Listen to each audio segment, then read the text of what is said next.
Hello children, this side NM Misra on the behalf of Brilliant Academy of Learning Private Limited. Today I am going to start the class of reasoning, and the syllabus which I am going to cover will entirely complete the syllabus of SSC CGL, CHSL, MTS, IBPS Bank PO and Clerk, SBI Bank PO and Clerk, along with teaching competitions like DSSB, PRT, TGT, PGT, KBS, PRT, TGT, PGT, B.Ed, BLEd, entrances like MBA, MCA, BBA, BCA, Bank PO, CLAT, and all other competitions, railways, Delhi Police, and so on. Today I am going to start with the first chapter of reasoning, that is analogy, and I will also cover classification. These are the two chapters of reasoning, and in both these chapters knowledge of general awareness, knowledge of language, Hindi or English, knowledge of basic maths, basic science, along with reasoning ability is required in both of these chapters. Well, we are going to start analogy. I shall cover in Hindi as well as in English, so that even Hindi medium students will feel no problem in understanding the concepts. Well, the first chapter I am going to start, that is analogy. Analogy means sadrishyata. Now, firstly we will understand how the questions will be asked. सबसे पहले हम लोग ये समझेंगे कि जो इस chapter में एनालॉजी में प्रश्न पत्र में क्वेश्चन पेपर में कैसे क्वेश्चंस आएंगे. ठीक है, कैसे क्वेश्चंस आते हैं. देखिए, सबसे पहले what is this chapter all about. Analogy,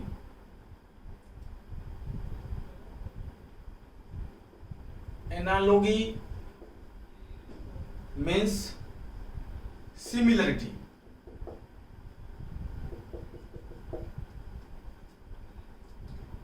In this chapter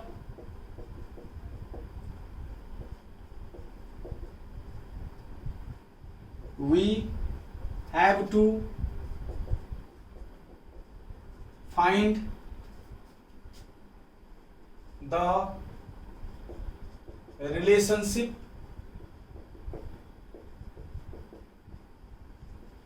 between third and fourth, what has been given to you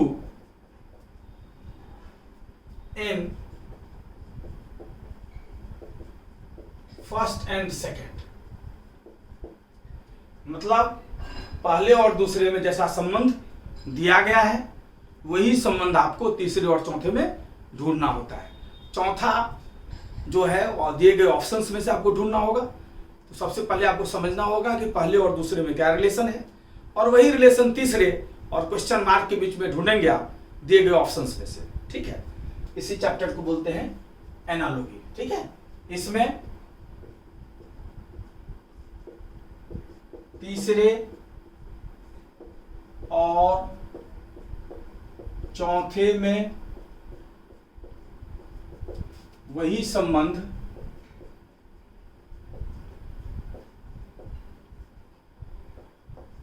पता करना होता है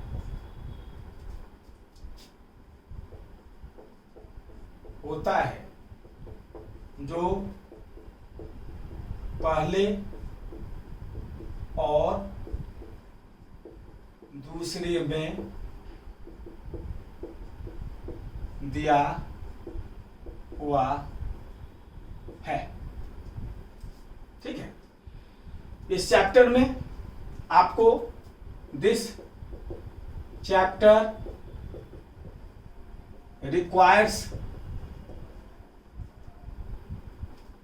a good knowledge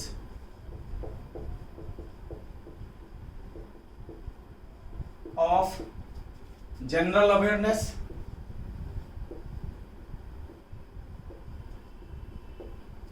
social science,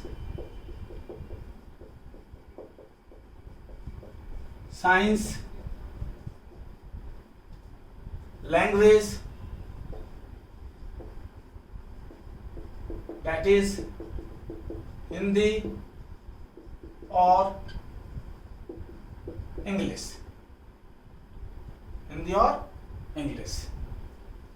ठीक है, तो इस चैप्टर में आपका सामान्य ज्ञान, जनरल नॉलेज ठीक होना चाहिए, बेसिक साइंस सही होना चाहिए, सोशल साइंस की जानकारी थोड़ी बहुत होनी चाहिए आपको, और अगर हिंदी में आप क्वेश्चन पेपर अटेम्प्ट कर रहे हैं तो आपकी हिंदी अच्छी होनी चाहिए, और इंग्लिश में अटेम्प्ट कर रहे हैं तो इंग्लिश अच्छी होनी चाहिए, और निश्चित रूप से रीजनिंग का ये वाला चैप्टर है तो रीजनिंग का कंसेप्ट होना चाहिए ताकि आप प्रॉपर रीजनिंग कर सकें। तो ये सब चीज की जानकारी इस चैप्टर में होना चाहिए। रीजनिंग का पहला दोनों चैप्टर जो है एनालॉजी और दूसरा चैप्टर जो आज ही पढ़ेंगे हम लोग क्लासिफिकेशन, दोनों में जीके बढ़िया होना चाहिए आपका, basic science, basic social science, mathematics, इन सबों की जानकारी अच्छी खासी होनी चाहिए। Good knowledge of general awareness, social science, science, language that is Hindi और English, and maths and reasoning ability, इस चैप्टर को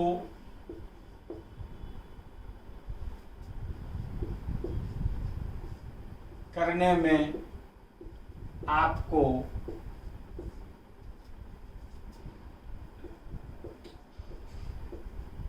सामान्य ज्ञान,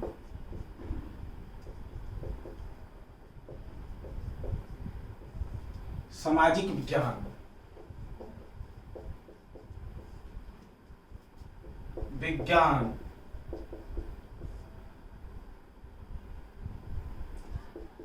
गणित और भाषा, अंग्रेजी या हिंदी की आवश्यकता होती है। समझ गए? अब इस पर प्रॉब्लम्स कैसे आते हैं पहले ये समझ लें, फिर चैप्टर्स और डिटेल्स करें कैसे सवाल है। जैसे एग्जाम्पल 1, इसका सवाल कैसे बनता है। नॉर्मली क्वेश्चन पेपर की शुरुआत रीजनिंग के पेपर में एनालॉजी से ही होती है, एनालॉजी या क्लासिफिकेशन से ही होती है, जो आज हम लोग करने जा रहे हैं। जैसे एग्जाम्पल देखें आप, USA,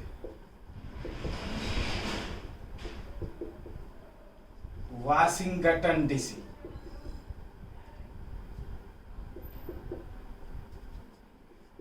Japan is to what? A, Seoul, B, Tokyo, C, Rome, D, Pyongyang, E, none of these। OMR seat पर ऐसे 5 बोले दिए रहेंगे। ठीक है जी। अब इसमें क्या देखना होगा आपको, यूएसए और वाशिंगटन डीसी में क्या रिलेशन है, यूएसए और वाशिंगटन डीसी में क्या रिलेशन है, वही रिलेशन आपको जापान और क्वेश्चन मार्क के बीच में ढूंढना है दिए गए ऑप्शन से। यही होता है एनालॉजी। एनालॉजी में ऐसे ही सवाल बनता है। अब देखिए, सबसे पहले हम लोग पता लगाएंगे यूएसए और वाशिंगटन डीसी में क्या रिलेशन है। तो हम जानते हैं यूएसए का कैपिटल है वाशिंगटन डीसी, तो यहां भी जापान का कैपिटल हमें ढूंढना पड़ेगा, क्योंकि यहां रिलेशन पहले और दूसरे में क्या है, कंट्री और कैपिटल का। तो यहां भी कंट्री और कैपिटल का रिलेशन ढूंढना पड़ेगा। जापान का कैपिटल क्या है इसमें, अब दिए गए ऑप्शन देखेंगे, टोक्यो, टोक्यो बी ऑप्शन है। तो आपके पास OMR शीट होगा, उसमें आप बी, अगर ऑफलाइन एग्जामिनेशन होगा तो OMR शीट पर बी को कलर कर देंगे, और अगर ऑनलाइन एग्जामिनेशन होगा तो आप क्लिक कर देंगे बी पर क्लिक कर देंगे। तो इसी ढंग से इस चैप्टर में प्रॉब्लम आते हैं। अब इसमें क्या है, इसमें हर चीज को मिलाया जा सकता है। जैसे ये देखिए मोटे तौर पर जनरल अवेयरनेस की रिक्वायरमेंट हो गई है, इसी तरह इसमें हर चीज का थोड़ा बहुत ज्ञान की आवश्यकता होती है। जैसे vitamin A retinol,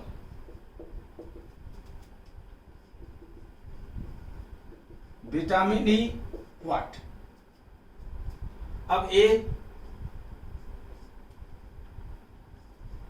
calciferol, B phylloquinone,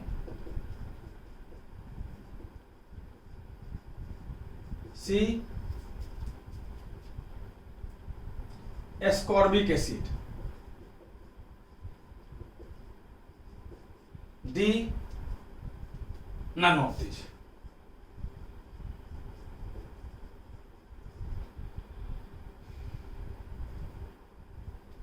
अब देखिए सेकेंड का ए बी सी डी, चार ही ऑप्शन, ऊपर वाले से 5 ऑप्शन दिया था ना, इसमें 4 ही ऑप्शन। तो अब देखिए विटामिन और रेटिनॉल में क्या संबंध है, तो सबसे पहले आपको ये जानकारी होनी चाहिए। हम जानते हैं विटामिन ए का केमिकल नेम, विटामिन ए का रासायनिक नाम होता है रेटिनॉल। विटामिन ए का रासायनिक नाम हिंदी में, इंग्लिश में केमिकल नेम बोलते हैं, हिंदी में रासायनिक नाम बोलते हैं। तो विटामिन ए का केमिकल नेम है रेटिनॉल। तो उसी प्रकार विटामिन ई का केमिकल नेम चाहिए आपको, विटामिन ई का केमिकल नेम चाहिए। तो विटामिन ई का केमिकल नेम क्या होता है, विटामिन ई का केमिकल नेम होता है टोकोफेरॉल। क्या होता है, टोकोफेरॉल। इसमें टोकोफेरॉल नहीं दिया हुआ है, नहीं दिया हुआ है तो क्या हो जाएगा, नन ऑफ दिस। क्या हो जाएगा, नन ऑफ दिस। तो इसमें आप टिक लगा देंगे, क्यों, क्योंकि note chemical name of vitamin E is tocopherol. Tocopherol, चूंकि ये ऑप्शन में नहीं था तो क्या हो जाएगा, none of this. D option है।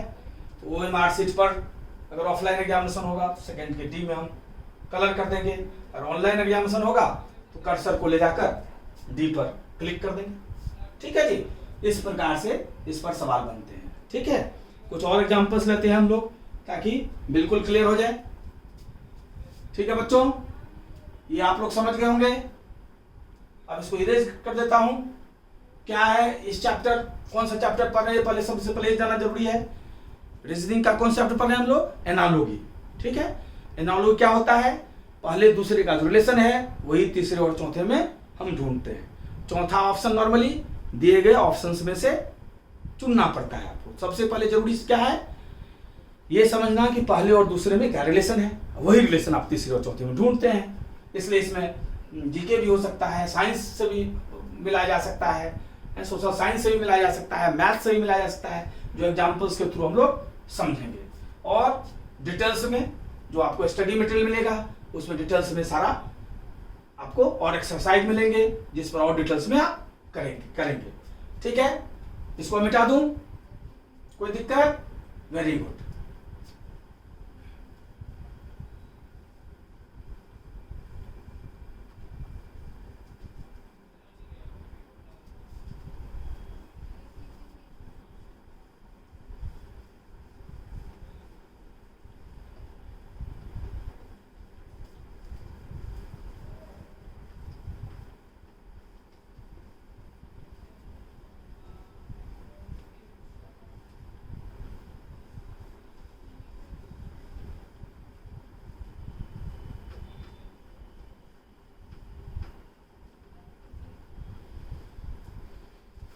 ठीक है, चैप्टर का नाम यहाँ मैं लिख देता हूँ जो हम लोग कर रहे हैं ताकि ध्यान रहे कौन सा चैप्टर पढ़ रहे हैं हम लोग। एनालॉगी सादृश्यता। ठीक है, एग्जाम्पल 3, 2 एग्जाम्पल हम लोगों ने देखा है। एग्जाम्पल 3, तीसरा एग्जाम्पल, जैसे 3:27, 4:what? A option 32, B option 40, C option 64, D option 60, E option none of this. अब देखिए इसमें मैथ्स का प्रयोग हो गया। अब ये देखना पड़ेगा 3 और 27 में क्या रिलेशन है। देखिए 2 प्रकार का रिलेशन में मिल रहा है। एक मिल रहा है मल्टीप्लाइड बाई 9। अगर ये मल्टीप्लाइड बाई 9 होता हो तो अगला हमारा 36 आता, लेकिन 36 हमारे ऑप्शन नहीं है। लेकिन एक नन ऑफ दिस भी है। अगर कोई दूसरा कंसेप्ट और नहीं बैठता तो उत्तर हमारा नन ऑफ दिस हो जाएगा। लेकिन देखें दूसरा चीज, देखिए ये 3 का क्यूब है। 3 का क्यूब कितना होता है? 27। ऐसे ही यहाँ 4 का क्यूब होगा तब, तो 4 का क्यूब हो गया 64। अभी मिल गया हमें सी ऑप्शन में। आंसर क्या हो जाएगा हमारा? सी। अब वो मार्कशीट में जो आपका सी ऑप्शन है तो सी को हम कलर कर देंगे। ठीक है, इस ढंग से इसमें मैथ्स का भी प्रयोग होता है इस चैप्टर में। जैसे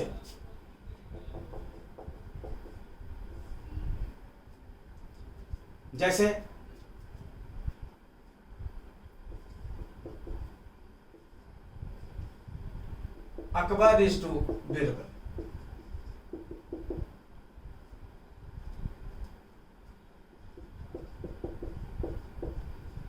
Krishnadevaraya is to what? A,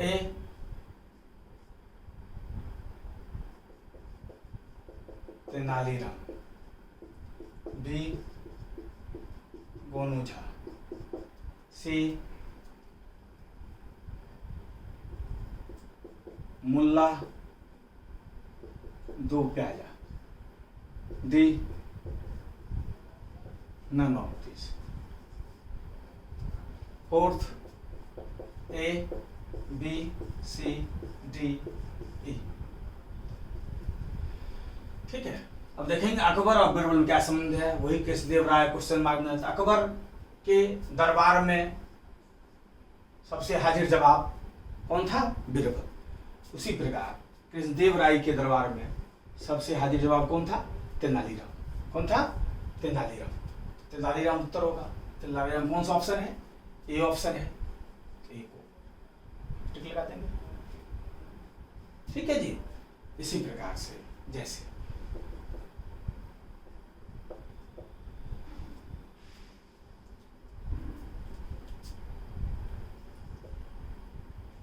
A B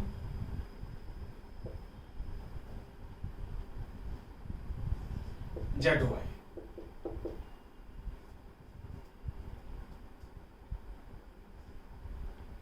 CD is to what?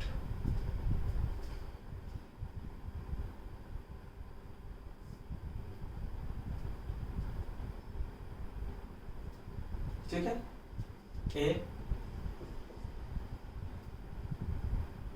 UV, B XY, C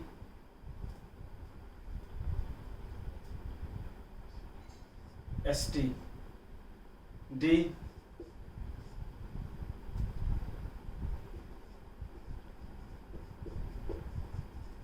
none of this। 5 का A, B, C, D। अब देखिए A, B को जेड वाई लिखा है। क्या देख रहे हैं हम? A शुरू से पहला लेटर है और ये लास्ट से लास्ट लेटर है। ठीक है, ये शुरू से सेकंड है, ये लास्ट से सेकंड है। ठीक है, अब देखिए ये शुरू से थर्ड है, तो ये लास्ट से थर्ड लेना पड़ेगा। यहाँ पहले का लास्ट दिया है तो थर्ड का उधर से लास्ट, तो थर्ड लास्ट क्या होता है, वाई से पहले क्या आता है, एक्स। वाई से पहले क्या आता है, एक्स आता है ना, एक्स। अच्छा, उससे पहले U V W Y X, Y X, उधर से जेड से पहले का लिया है वाई, तो यहाँ इससे पहले क्या होगा, यू वी डब्ल्यू एक्स, तो यहाँ एक्स हो जाएगा। अब देखिए ठीक है जी, वहां चूंकि पीछे आ रहा है, जेड के बाद वाई है, तो यहां भी हम पीछे आएंगे, क्या आएगा, एक्स, और उससे पहले डब्लू, तो एक्स डब्लू हो जाएगा। एक्स डब्लू इसमें नहीं है तो हमारा नन ऑफ द आंसर हो जाएगा। ठीक है ना, समझ में आया। ये शुरू से फर्स्ट था, ये लास्ट से फर्स्ट है, लास्ट से शुरू वाला है। ठीक है, तो उसी प्रकार यहाँ थर्ड है तो लास्ट से थर्ड लेना पड़ेगा हमें। लास्ट से कटे होता है U V W X Y Z, Y से पहले एक्स आता है ना, एक्स। अच्छा, इसके बाद देख रहे हैं हम सी के बाद डी है, मतलब जेड के बाद ये वाई आ रहा है, मतलब जेड से पहले वाला, तो एक्स से पहले वाला चाहिए आपको।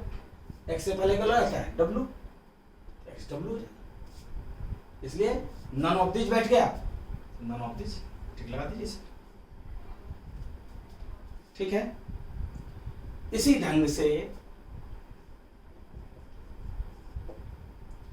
ठीक है, नॉर्मल चीजें बेसिकली जानकारी होनी चाहिए, जैसे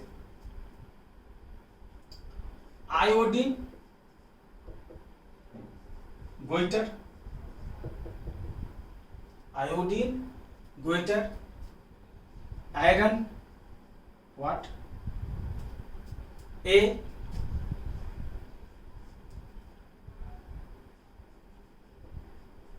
skin disease, B,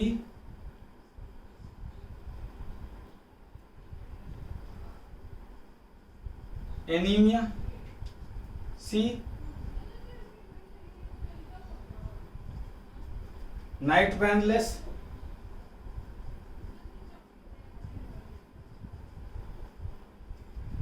D, none of this.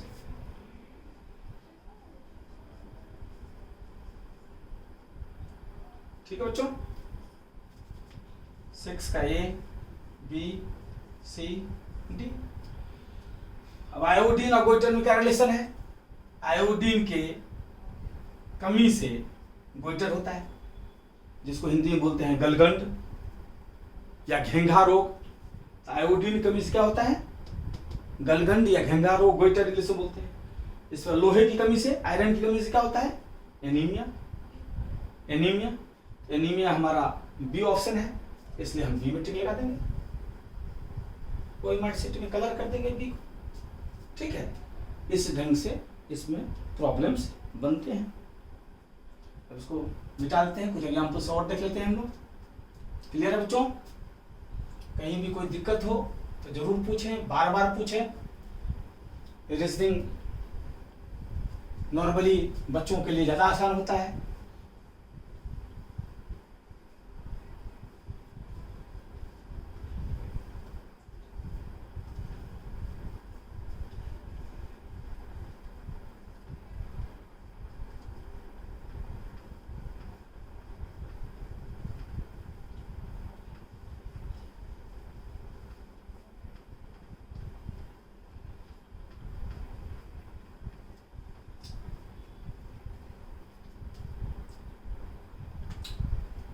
Seventh,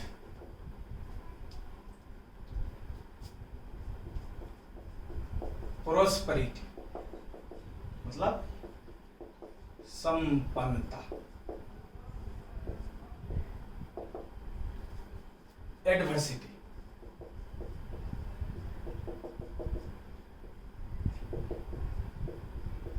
दुर्भाग्य या गरीबी,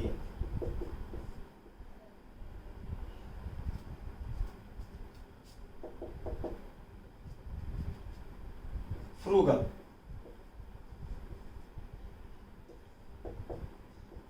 कंजूस,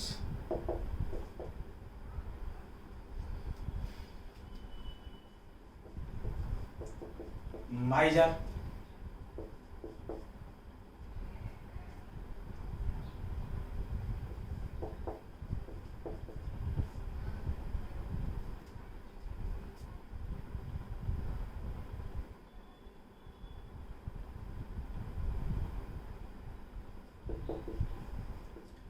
इकोनॉमिकल, मितव्ययी,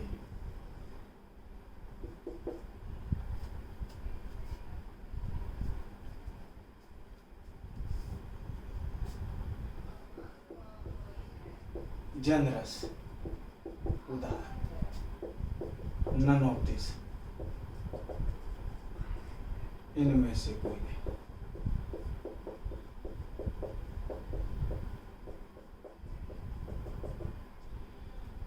अब देखिए इन दोनों में क्या संबंध है? प्रोस्पेरिटी, एडवर्सिटी, क्या देख रहे हैं? एंटोनिम है। क्या ये? एंटोनिम है। विलोम शब्द, उल्टा शब्द, प्रोस्पेरिटी का एंटोनिम्स हो गया एडवर्सिटी। तो यहां अगर उल्टा है रिलेशन तो यहां भी उल्टा होना चाहिए। तो फ्रूगल होता है कंजूस, कंजूस का उल्टा क्या हो जाएगा? यहां भी एंटोनिम लेना पड़ेगा आपको। इसमें ये तो तीनों सिनोनिम्स है इसका। माइजर भी फ्रूगल ही होता है, सिनोनिम्स है इसका। इकोनॉमिकल भी सिनोनिम्स है इसका।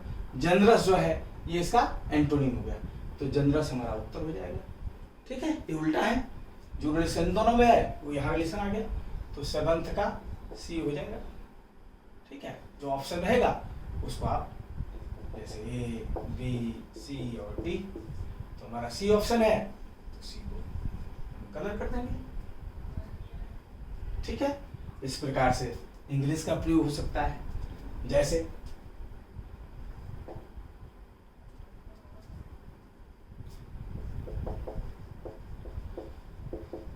embodiment,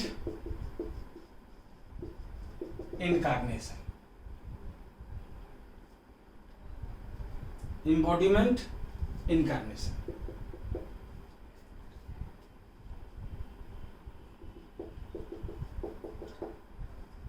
intelligent, what? पहला embodiment अवतार, पहला डल, दूसरा लेबोरियस, तीसरा फॉर्चुनेट,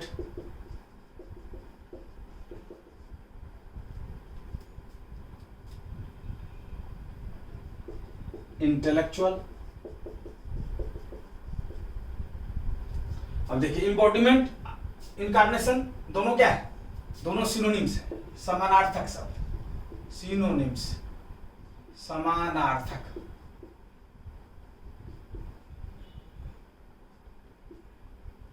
समानार्थ वाला है, सिनोनिम से। ठीक है जी, समानार्थक है। तो यहां भी समानार्थक चाहिए, समान अर्थ वाला। यहां भी समान अर्थ वाला चाहिए हमें। तो इंटेलिजेंट के समान अर्थ वाला क्या है? इसमें डल होता है बेवकूफ, लेबोरियस मेहनती, फॉर्चुनेट भाग्यशाली, इंटेलेक्चुअल भी होता है बुद्धिमान या तेज। तो इंटेलेक्चुअल हो गया, ये समानार्थक शब्द है। जो इंटेलिजेंट वो इंटेलेक्चुअल, दोनों सिनोनिम्स हो गया। तो यहाँ 8 का ए, बी, सी और डी, तो डी में हम कलर कर देंगे। ठीक है बच्चों, इसी प्रकार 9th, जैसे 25:625, 26:1। अब देखिए यहां सपोज दैट आपको दिया हुआ है 660, 680, 676, 700 नानोब्दीज। क्या देख रहे हैं हम? यहां 25 का स्क्वायर है, तो यहां भी 26 का स्क्वायर होगा। मतलब सी ऑप्शन में टिक लगा देंगे, OMR शीट पर जो ऑप्शन देगा उसको कलर कर देंगे। क्लियर है? ऐसे ही देखिए,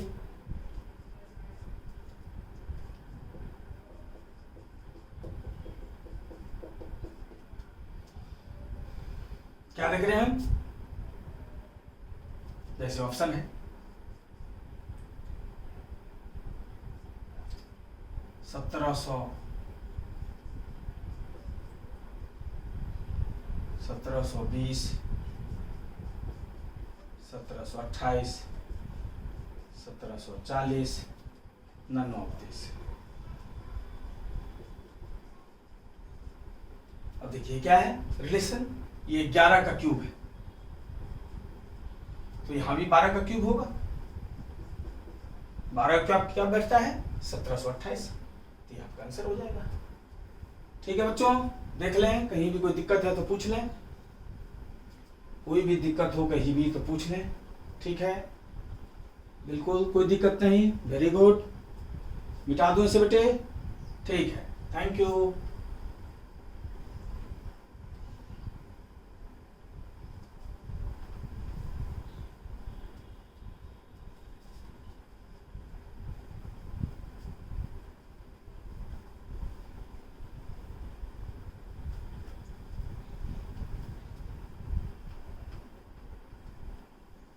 इसी प्रकार से हम लोग करते हैं एनालॉगी में। ठीक है, मतलब पहले और दूसरे में जो रिलेशन होता है वही तीसरे और चौथे में हम लोग ढूंढते हैं इस चैप्टर में। ठीक है, और इसका और डिटेल से प्रैक्टिस जो है हम लोग असाइनमेंट्स के थ्रू करेंगे। अभी चैप्टर्स को ढंग से हम लोगों ने समझ लिया कि इस चैप्टर में करना क्या होता है, कैसे करते हैं। अब इस पर फैक्ट्स एंड फिगर्स असाइनमेंट्स में और डिटेल में करेंगे। अब हम लोग रीजनिंग का जो है दूसरा चैप्टर हम लोग देखते हैं, क्लासिफिकेशन। क्लासिफिकेशन, इस चैप्टर को हम लोग इंग्लिश में ओड वन ऑट भी बोलते हैं। Odd one out, odd one out. ठीक है, या हिंदी में इसको बोलते हैं विजातीय को अलग करें। विजातीय को अलग करें, मतलब इस चैप्टर में क्या करना होता है, जो दिए गए ऑप्शंस हैं उसमें एक को छोड़कर बाकी सब किसी खास प्रकार से एक जैसे होंगे। जो ऑप्शन बाकियों से अलग होगा, जो ऑप्शन बाकियों से अलग होगा वही आपका उत्तर होगा। ठीक है, मतलब अगर मान लिया किसी भी क्वेश्चन में 5 ऑप्शन है तो उस 5 ऑप्शन में 4 ऑप्शन आपके पास ऐसे होंगे जो किसी खास प्रकार से एक जैसे होंगे। तो जो अलग होगा इन बाकी चारों से, 5वां, वही आपका उत्तर होगा। तो वही ढूंढना है कि कौन सा बाकियों से अलग है। जो बाकियों से अलग होगा वही आपका आंसर होगा इस चैप्टर में। ठीक है, जैसे कुछ एग्जाम्पल लेते हैं हम लोग। जैसे डॉलर, येन,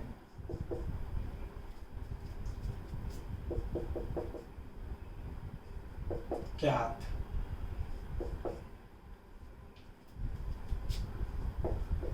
सोरा। अब इसमें कौन अलग है, वही आपका आंसर हो जाएगा। तो सबसे पहले हमें जानकारी होनी चाहिए कि ये सब क्या है। ये सब करेंसी है। ये सब क्या है? करेंसी है। किसका? डिफरेंट कंट्रीज का। जबकि सोरा जो है ये क्या है? ये पार्लियामेंट का नाम, ये पार्लियामेंट का नाम है। जैसे ये किसकी करेंसी है? ये करेंसी है, currency of USA, dollar USA की करेंसी है। ये जापान की करेंसी है, ये म्यांमार की करेंसी है, म्यांमार का मुद्रा है, मतलब डॉलर यूएसए का मुद्रा, ये जापान का मुद्रा, और क्या म्यांमार का मुद्रा। जबकि सोरा जो है ये नेम ऑफ पार्लियामेंट है, ये नेम ऑफ पार्लियामेंट किसका, किसके पार्लियामेंट का नाम है? ये अफगानिस्तान, अफगानिस्तान, ये अफगानिस्तान के पार्लियामेंट का नाम सोरा है। तो ये बाकियों से अलग हो गया, तो ये आपका उत्तर हो गया कि बाकी सब करेंसी है जबकि पार्लियामेंट है, तो अलग हो गया, तो फर्स्ट का आंसर हो जाएगा। क्लियर है बच्चों? इसी ढंग से 4 एक जैसे होंगे तो 5वां अलग होगा, जिसमें 4 ऑप्शन है उसमें 3 एक जैसे होंगे, 5वां अलग, चौथा अलग होगा। ठीक है, जैसे जैसे पेरिस,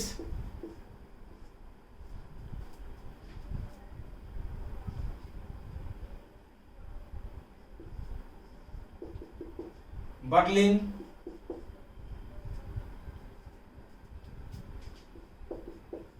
सिडनी,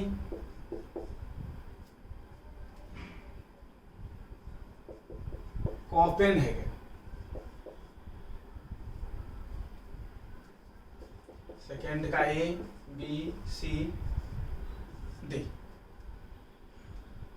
अब देखिए जो 4 ऑप्शन है, इसमें 4 ऑप्शन है, उसमें 3 एक जैसे होंगे, चौथा अलग होगा।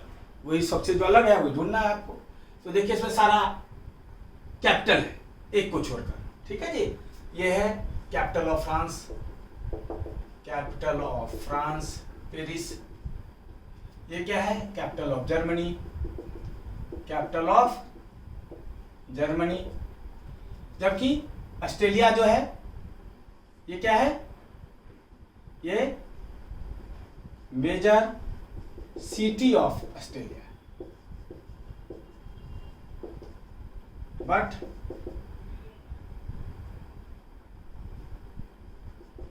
Capital of Australia is Canberra. ठीक है जी, ये क्या है?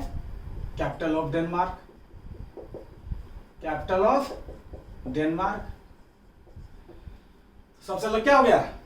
ये जहां फ्रांस की राजधानी है, ये जर्मनी की राजधानी है, ये डेनमार्क की राजधानी है, जबकि एक ये बड़ा शहर ऑस्ट्रेलिया जरूर है लेकिन ऑस्ट्रेलिया की राजधानी नहीं है। ऑस्ट्रेलिया की राजधानी कहाँ है?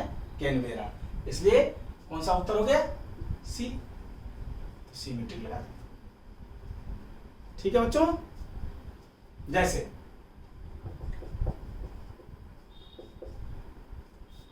जैसे मजलिस,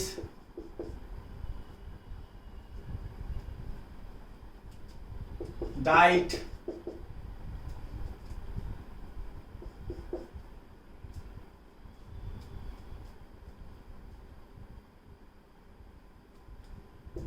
फुलकेटिंग,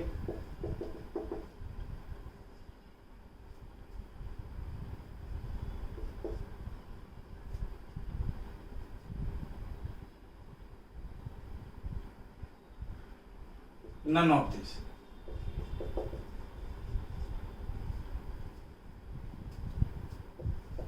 A, B, C, D। अब ये देखना पड़ेगा इसमें क्या होगा, सबसे अलग कौन सा है।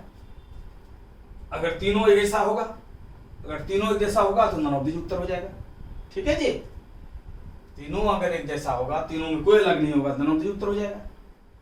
अब देखते हैं ईरान, ये ईरान के पार्लियामेंट का नाम है, पार्लियामेंट ऑफ ईरान। ईरान के पार्लियामेंट का नाम है मजलिस। जापान के पार्लियामेंट का नाम है डाइट।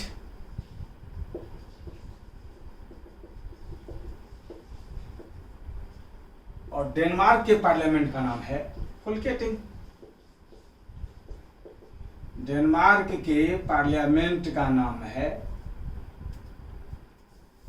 फुलकेटिंग। अब देखिए इसमें तीनों पार्लियामेंट है, इसलिए कोई अलग नहीं है, इसलिए क्या हो जाएगा आंसर? थर्ड का डी। मतलब किसी को अलग छांटेंगे कब?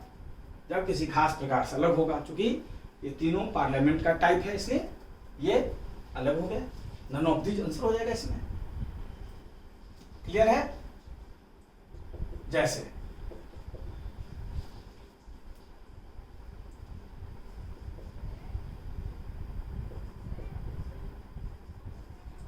एंगर, गुस्सा,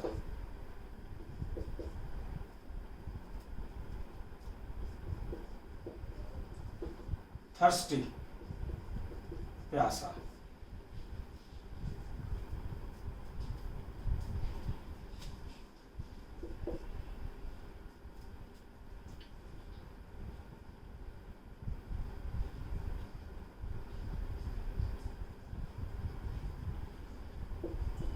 चाइल्डहुड, बचपन,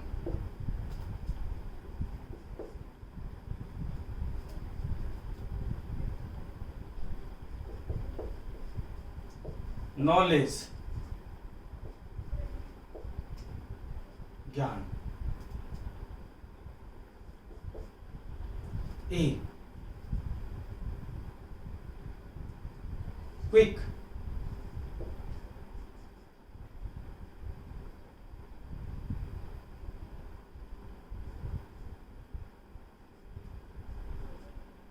तेज,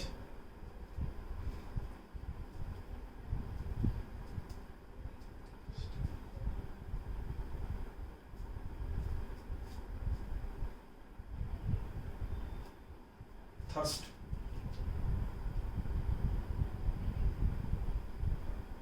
ठीक है।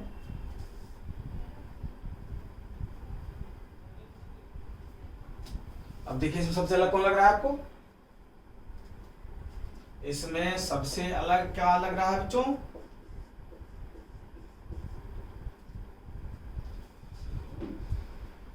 देखो एंगर, ये नॉन है, एब्स्ट्रैक्ट नॉन, ठीक है। थर्स्ट एब्स्ट्रैक्ट नॉन है,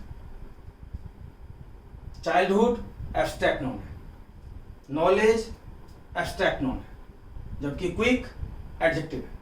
क्विक एडजेक्टिव है, तो बाकी उसल को, ठीक है जी। क्या हुआ? Note, anger, thirst, childhood, knowledge are abstract nouns, ठीक है जी। जबकि क्विक इज एडजेक्टिव, इसलिए सारे एब्स्ट्रैक्ट नोन है, क्विक अलग है, इसलिए क्विक आंसर हो जाएगा हमारा। मतलब बाकियों से जो अलग होगा वही हमारा उत्तर होगा इसमें। ठीक है बच्चों, नोट कर लिया आपने। अब इसको मिटा दूं, इसमें इंग्लिश का इससे प्रयोग हो गया, मिटा दूं इसको। ओके,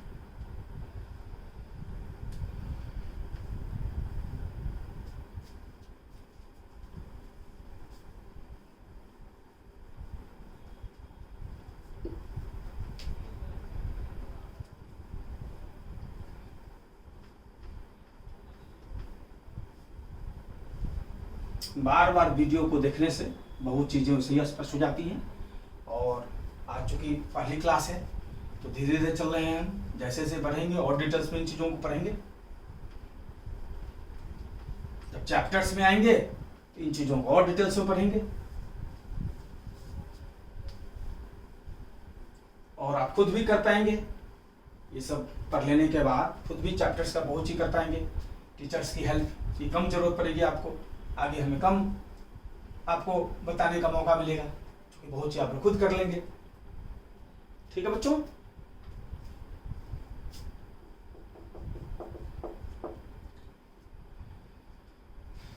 जैसे तो इसमें क्लासिफिकेशन, पहला चैप्टर क्या पढ़ा था हम लोगों ने, एनालॉजी, जिसमें पहले दूसरे का रिलेशन जो होता था वही तीसरे और चौथे में ढूंढते थे। दूसरा चैप्टर क्या पढ़ रहे हैं, क्लासिफिकेशन। इसमें क्या करते हैं, दिए गए ऑप्शन में एक को छोड़कर बाकी सब किसी खास प्रकार से एक होते हैं, जो बाकियों से अलग होता है वही अपना उत्तर होता है। ये कर रहे हैं तो इसमें सब चीज मिलाया जा सकता है, जैसा कि हम लोगों ने देखा सब चीज से मिलाया जा सकता है। जैसे देखिए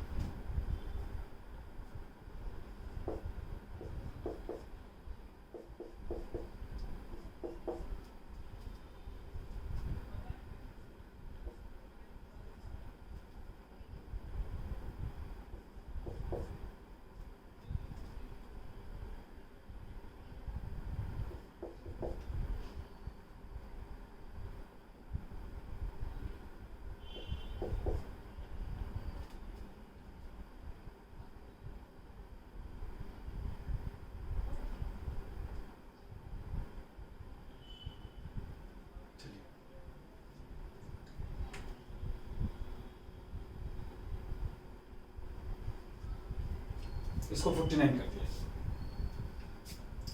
फिफ्थ का ए, बी, सी और डी। सबसे अलग कौन सा है, तो देखिए ये 7 से कटता है, ये 7 के टेबल में है, ये 17 से कटता है, 17 7 जा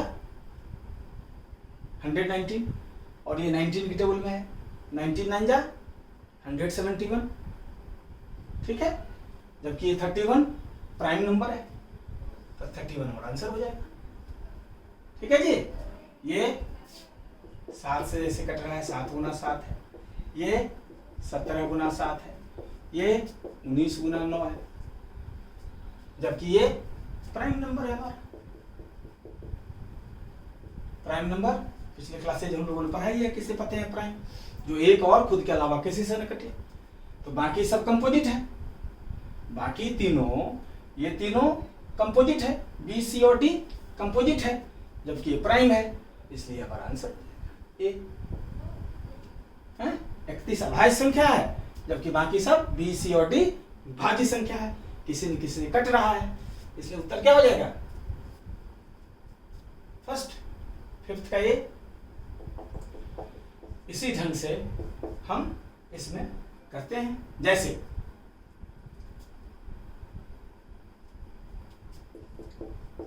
जुपिटर,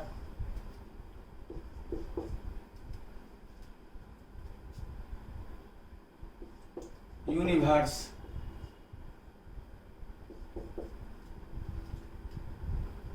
स्टार,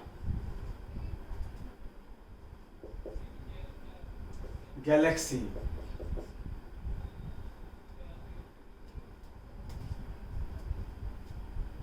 सिक्स का ए, बी, सी और डी। इसमें क्या हो जाएगा, देखिए जुपिटर हो, स्टार हो या गैलेक्सी हो, सारे यूनिवर्स के पार्ट, सब यूनिवर्स के अंदर आ जाएंगे। सबसे अलग क्या हो जाएगा, यूनिवर्स ब्रह्मांड, चाहे जुपिटर हो, बृहस्पति इसको कहते हैं यूनिवर्स ब्रह्मांड, स्टार तारे है? या गैलेक्सी हो, आकाशगंगा वगैरह, ठीक है जी। तो सबसे अलग क्या हो गया, सबसे अलग हो गया यूनिवर्स, क्योंकि यूनिवर्स में हम तीनों को रख सकते हैं, इसलिए बी आंसर। जैसे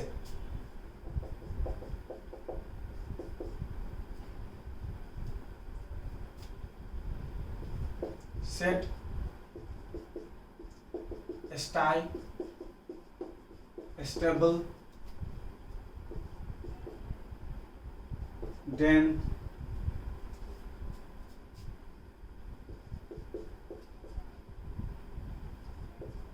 स्कूल। अब देखिए सब घर है, घर का नाम है, ये हाउस ऑफ कैटल, ये हाउस ऑफ पिग, सुअर का घर, house of horse, house of line,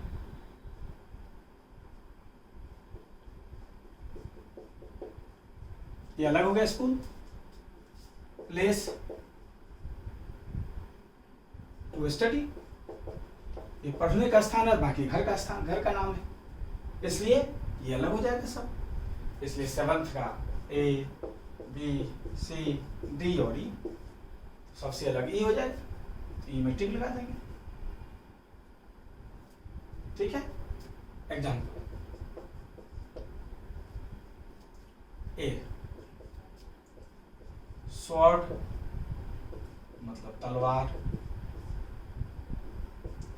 spear भाला,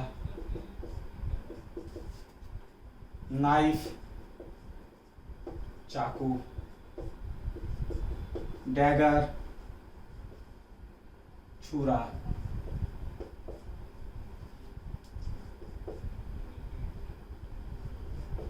एरो बाण,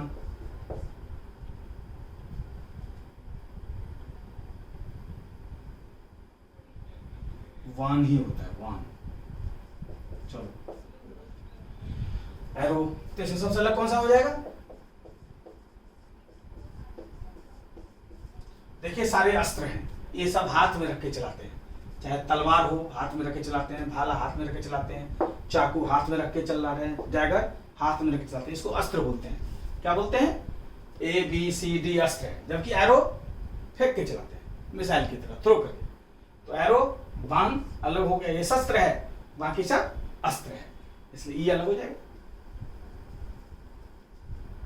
एक ये मीटिंग लगा देंगे। ठीक है बच्चों, उसको मिटा दूं? कोई दिक्कत, किसी बच्चों को कंफ्यूजन आ रहा है? सब बच्चे समझ में? ओके, इसको मिटा देता हूं।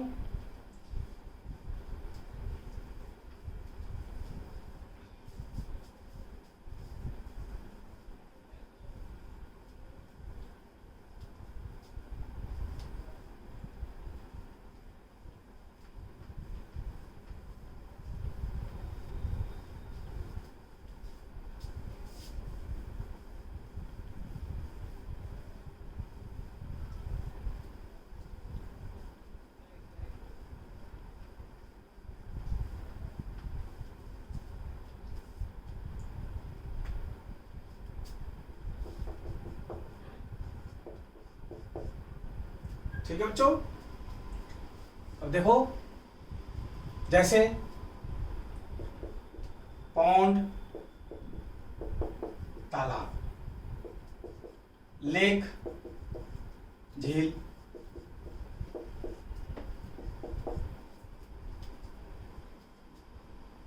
सी समुद्र या सागर, ठीक है जी।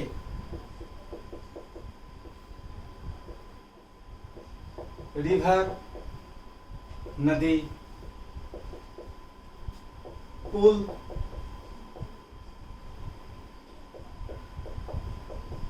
पानी का जमाव कहीं। अब इसमें कौन सबसे अलग लगता है आप लोगों को? इसमें सबसे अलग कौन सा है? River.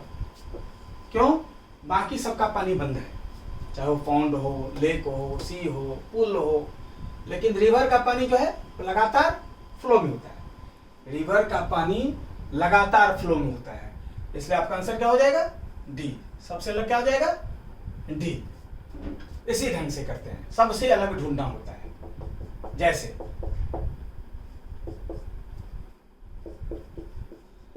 Prairies, Campos,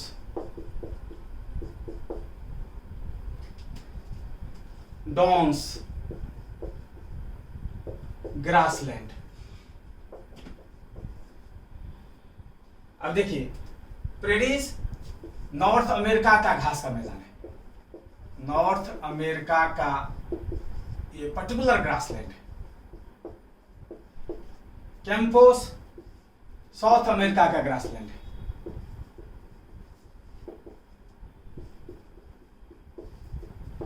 downs Australia का ग्रासलैंड है, घास का मैदान, जबकि ग्रासलैंड तो एज ए होल है। ग्रासलैंड के अंदर आप सबको क्लासिफाई कर सकते हैं, इसलिए सबसे अलग क्या हो जाएगा, ग्रासलैंड।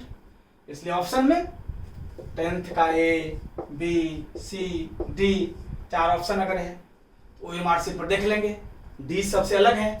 अगर ऑफलाइन एग्जामिनेशन दे रहे हैं तो D को कलर कर देंगे, और अगर ऑनलाइन एग्जामिनेशन दे रहे हैं तो कर्सर को D पर ले जाकर क्लिक कर देंगे। यही होता है, जो सबसे अलग होता है वही आपको करना होता है। चलिए एक एग्जाम्पल और ले लेते हैं। 11 का फिगर भी शुभ होता है।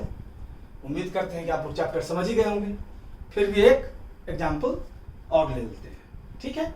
जैसे देखें, रीड पढ़ना,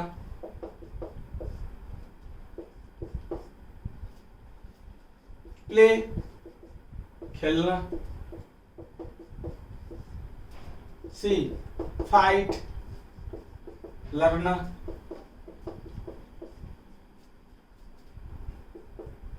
फेल अनुत्तीर्ण होना,